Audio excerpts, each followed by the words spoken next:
Hello, everyone, and welcome to another edition of NFL Draft Triple Take presented by UPMC. Mike Prisuta, Matt Williamson, and Dale Lolley continuing to do what we can to get you ready for the NFL Draft at the end of the month. And we've got what we think will be a fun segment coming up today. We've gone through the draft candidates position by position and given you our top five at each position. We've gone back and looked at all the positions again and given you a riser, a sleeper, and a faller. A riser, a faller, and a sleeper, I should say. I hope everybody's following. And today we're going to color outside the lines a little bit and give you our top 10 offensive players. Not necessarily the order we think that they will be drafted, but just the guys, if we were playing pickup, okay, I want him, then I want him.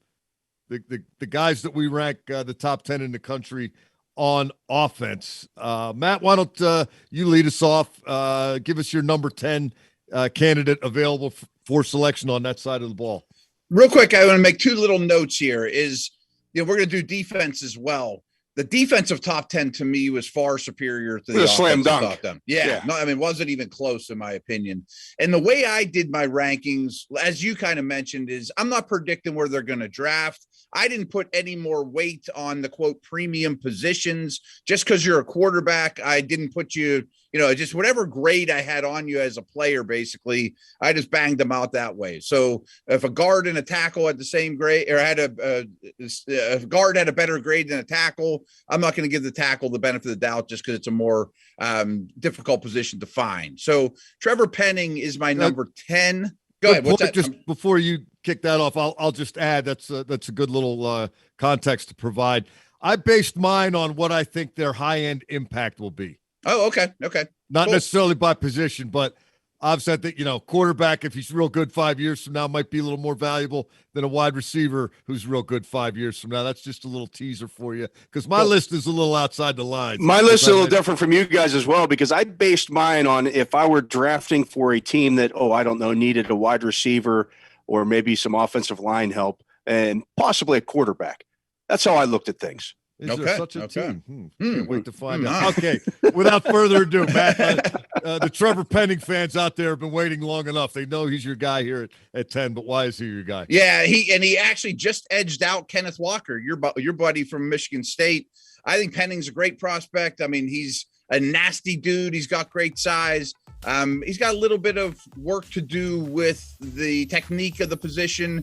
And part of me wonders, not that this is an act, but I watch Saw before the games and I like to beat people up at the Senior Bowl. Like, is that real? I don't know. I wish I could sit down with them and see if that's really the case. I think he's going to get a lot of penalties if it is. I think it actually is. I watched it. There was a video of him out yesterday that showed him, I think, squatting like 650 pounds or something like that. I think that's what he is. Right. Is he the guy who squats 625 and can dunk? Probably 6'7". Yeah, he's a big dude. Yeah, and nasty. And I talked to him at the Senior Bowl the first time and watched him at practice. He's great. He's number 8 on my list, by the way. Who's number 10? Number 10, I get JAHAN Dotson, the wide receiver out of Penn State. Like this guy a lot. Just a playmaker. I mean, every time you turned on a Penn State game, and everybody knew he was getting the ball, he just got the ball and did things with it. Returns punts. There's a lot there to like. Real quick note on him, Dale, is, and I know you guys know this, but people look at him and go, boy, he's small though, but he's got a huge catching radius with long arms and he plays really aggressively, goes over the middle. He's one of those plays bigger than his size guys. Yeah, absolutely. Matt, you mentioned that Kenneth Walker, the third, the running back from Michigan State, got edged out for number 10 on your list. He did not get edged out for number 10 on my list. And one of the reasons why, among his 1,636 rushing yards this past season. And I'm here to tell you, it wasn't because the offensive line was so outstanding. This kid did a lot on his own. Or because they had a great quarterback play. He had 197 on the ground and 5 rushing touchdowns against Aiden Hutchinson, David Ajabo, Dax Hill, and the rest of the Michigan defense, which is seemingly about to be drafted. That got him a statue in your front yard, I believe. I'll tell you what, Dale, 5 rushing touchdowns in one football game. That's one more than Al Bundy. Can't do better than that. My number 9, Dale, we're on the same wavelength here. Chris Olave from Ohio State. I like all the Ohio State wide receivers, especially the kid that's not coming out yet. But I don't know, Olave, Garrett Wilson, personal preference. I've always thought Olave, he makes it look kind of easy and effortless to me. He does, and there's some similarities there between him and Dotson as well. I mean, they're both good route runners, smooth. Olave's a little bit bigger, but they're both fast. There's just a lot there to like, and I don't think you can go wrong with either one of those guys. Matt, on the other hand, is going offensive line again. I could see where he likes to get in the trenches and stay there. Yeah, maybe even should have had him higher by my criteria, and that's Zion Johnson, and because I don't know where the negatives are. I mean, I think he's a B+ in every category you want. You know, he has some position versatility. People use these terms like plug and play guy right away, way too often, but I think he is. I mean, I think he'll be a day one starter, and injuries aside, last 8 to 10 years at a high level at guard. Boom, forget about it. Yeah, he kind of reminds me of James Daniels a little bit if you watch the tape. A little bit undersized, but just gets the job done. Really smart electrical engineering major. Lot there to like. Dale's got Penning at number 8. I went with Charles Cross, offensive tackle from Mississippi State. I particularly like the offense he played in against the caliber of pass defenses that they went against. He's pretty, hate to use that plug and play thing, but how much harder is it going to get at the NFL than what Mississippi was going against? Matt, you finally decided to recognize a guy who actually touches the football. Running back BREECE Hall of Iowa State's your number 8. Yeah, and I'm not suggesting that Hall is worth more than Penning. And pull back the curtain, I have 0 quarterbacks on this list. I'm not saying he's worth more than any of the quarterbacks, but I think he's really good at what he does. And, if you're just going to put a running back grade on him, I think he deserves a pretty high grade. I mean, he has workhorse traits. He's good in the passing game. He's got explosive long speed. I think he's a really good prospect. Let's keep it with you and go to your number 7, because Tyler Linderbaum's a guy we've talked about periodically on these shows. And he could be top 15. He could be out of the first round. Yeah. You're finally getting some clarity on him, I'm guessing. I think an exercise like this makes you realize the value of Linderbaum. At least it did for me, because you read all these mock drafts and it's like, where can I find a spot to put Linderbaum? And he ends up going later. Or you look at the combine and say, he's a little light and he's got short arms. But when you just say, I want to go back and watch the tape, and I did. I'm like, I just want to watch highlights of Linderbaum and remember what he was on game day, Saturday in the Big Ten. He's kind of awesome. Well said. My number 7 is Penning. Dale, your number 7 is Malik Willis of Liberty.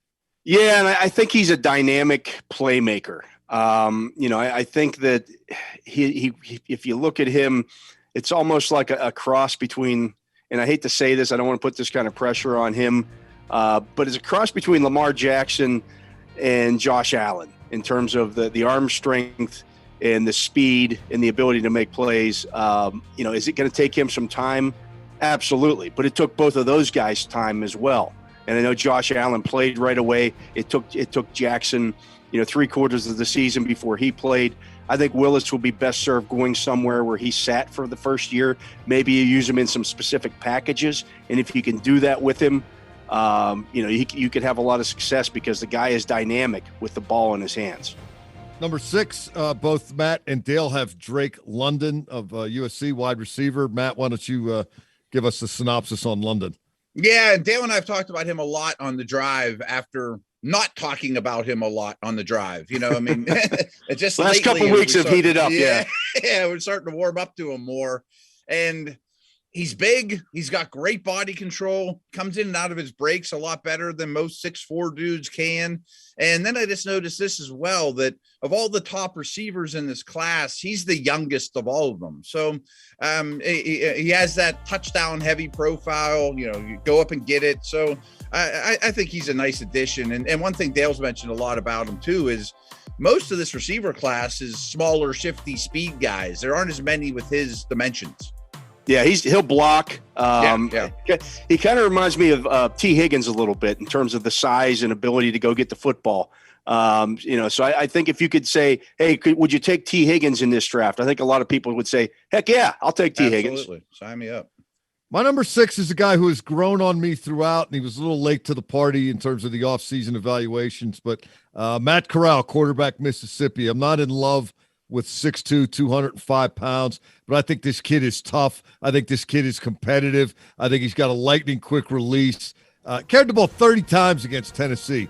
I don't know if I want my quarterback doing that in the NFL, but, put the tape on. He'll put his shoulder down, all 6'2", 205 pounds of him, and try to run through Alabama guys at the goal line. I mean, it might say more about what Tennessee was last year than anything else. It might, but the one thing that has really been instructive to me, and 5 years from now, we'll see if it was correct or not. But I think this quarterback class is much better than it was initially given credit for, and I think some of these guys are going to win some games in the league.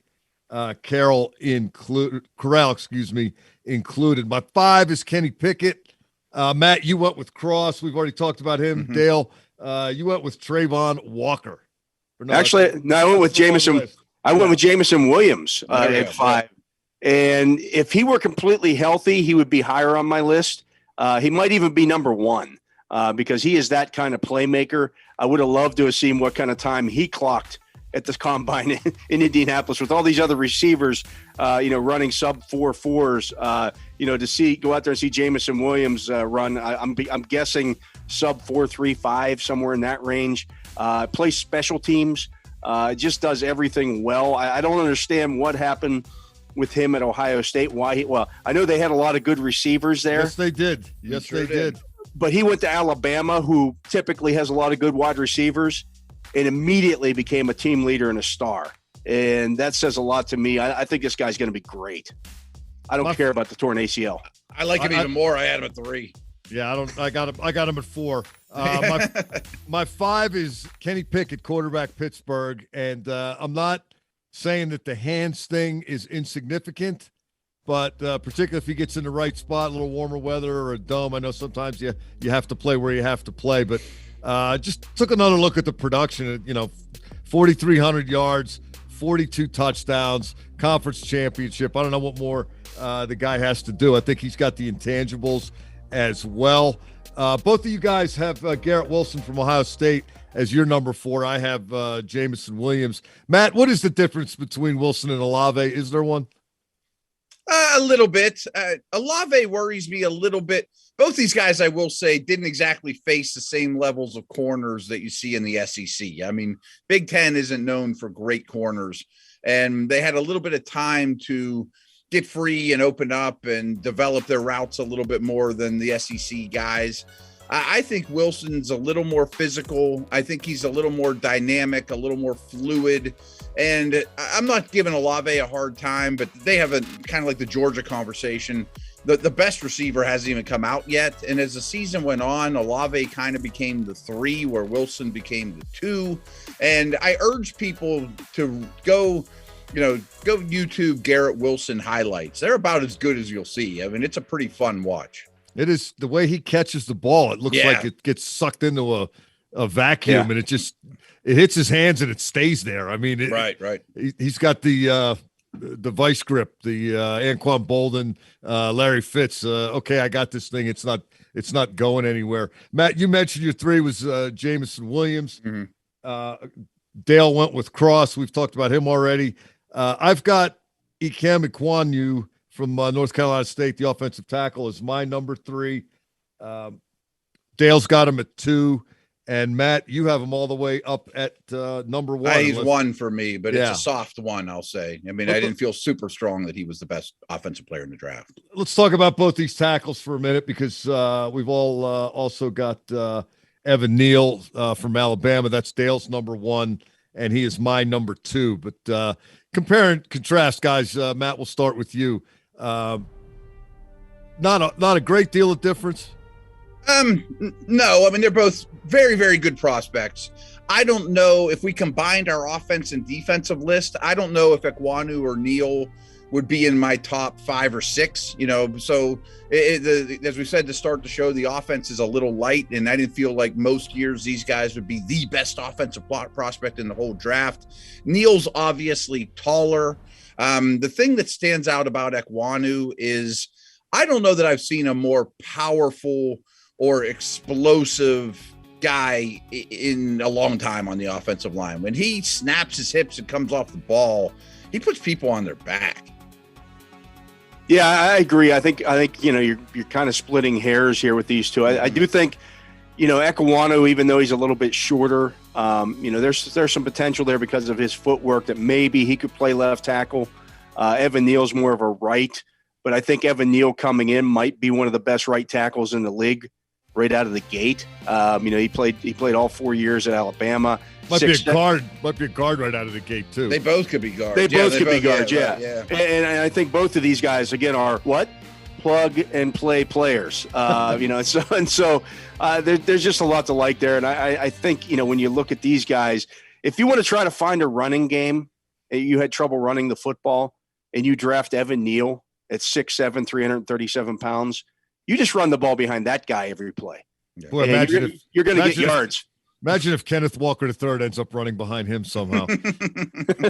that team's not getting stopped. Hey, I guess there's only one pick to go. That would be my number one. And my number one, again, I did this looking 5-ish or so years down the road and who's got the highest ceiling and who's most likely to achieve it. And I got Malik Willis, quarterback, Liberty, number one on my offensive board. Dale, I wrote this up. You said it better than I could have.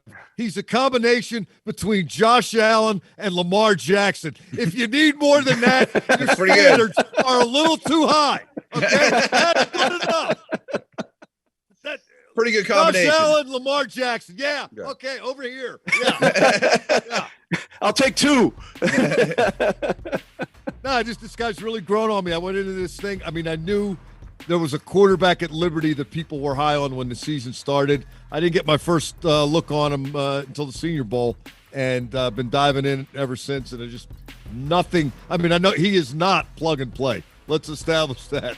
But in the right spot, he will contribute early, and he may do magical things when he gets his NFL feet under him. Here's the thing about him, guys. We've done all this draft prep on this stuff, and we've talked about a ton of people thus far. What haven't we talked about in this draft process? Kickers, anybody else at Liberty? Nobody else from Liberty has come up in any of our conversations. No offensive linemen, no wide receivers, no running backs. He was a one-man show at Liberty. So when people talk about, well, he threw interceptions in this game or he got sacked 52 times last year, he was playing with nobody around him. Yeah. He was playing with a bunch of accountants and things of that nature. Hey, this time of year, accountant's a pretty good thing to have too. Absolutely. But not when you're trying to beat Syracuse or when you're when you're lining up against Ole Miss. That doesn't work so well. I think the second half of Liberty's playbook is, Malik, why don't you just make a play? Yeah. Yeah, right. Absolutely. Third and Willis. Yeah. Right. Do something great. Like they used to say at Clemson, who's the little receiver for the Raiders? Oh, Renfro. Third and Renfro. Yeah. Yeah, there you go. World knows he's getting the ball. That was in there. Hey, that was fun. We're going to do this again with the defense. We'll go through our top 10 selections. Again, not the order we think they'll be selected, but just who we like in that order. You can catch this and all of these types of shows on all the Steelers' social media platforms. And as I mentioned, we'll be doing the defense next, and we will continue cranking out the draft analysis right up until the NFL draft. Till next time, for Matt Williamson and Dale Lolley, I'm Mike Prisuta. This has been NFL Draft Triple Take, presented by UPMC.